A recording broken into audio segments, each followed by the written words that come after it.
Hello guys, সবাই কেমন আছো? আশা করি ভালো আছো। আমিও ভালো আছি।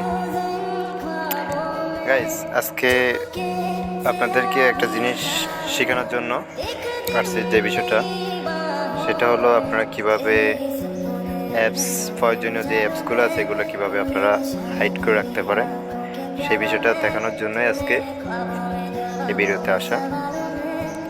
তো আমি আগে দেখাবো আমি কিভাবে আমার যে ব্যক্তিগত যে অ্যাপসগুলো আছে সেগুলো কীভাবে হাইড করে রেখেছি আগের থেকেই। আমি এটা আপনাদেরকে একটু দেখাবো, তারপরে কিভাবে করবেন আপনারা সেটা আমি দেখাবো। এ হলো যে আমার হাইড করা যে অ্যাপসগুলো সেগুলো যে এখানে আপনারা দেখতে পাচ্ছেন। এখানে আমি এগুলা হাইড করে রাখছি, যেগুলো শুধু আমি নিজের কোড ছাড়া বা আমি ছাড়া আর কেউ বাইর করতে পারবে না। ঠিক আছে, আপনার মোবাইলের সেটিংয়ের মধ্যে ঢুকবেন। ঢুকানোর পর আপনারা চলে যাবেন, এখানে নিচে লেখা আছে একটা ফাইল আছে, এখানে ঢুকবেন।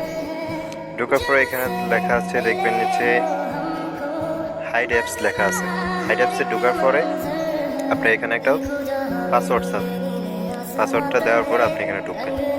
ঢোকার পরে এই যে দেখেন আমার কোন কোন ইয়াগুলা অ্যাপসগুলো লক করা এবং কোনগুলো খোলা দেখানো আছে।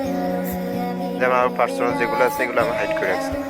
ঠিক আছে, এখানে আপনি একটা কোড দেবেন, ওই কোডের মাধ্যমে আপনি কীভাবে ঢুকবেন, এই যে এখানে আসবেন, ডায়ালে আসবেন। ডায়ালে আসার পর আপনি এখানে হ্যাশ, তারপর আপনার যে কোড ওটা দিবেন, দেওয়ার পর আবার হ্যাশ দেবেন। হ্যাশ দেওয়ার পরে এই যে আপনার যেই অ্যাপসগুলো আছে এগুলো আপনি দেখতে পারবেন এবং সুন্দর মতো ব্যবহার করতে পারবেন। তো গাইজ, ভিডিওটি ভালো লাগলে অবশ্যই শেয়ার করে দেবেন, আর নতুন ভিডিও পাওয়ার জন্য অবশ্যই চ্যানেলটি সাবস্ক্রাইব করে রাখবেন। ধন্যবাদ, দেখা হবে আবার।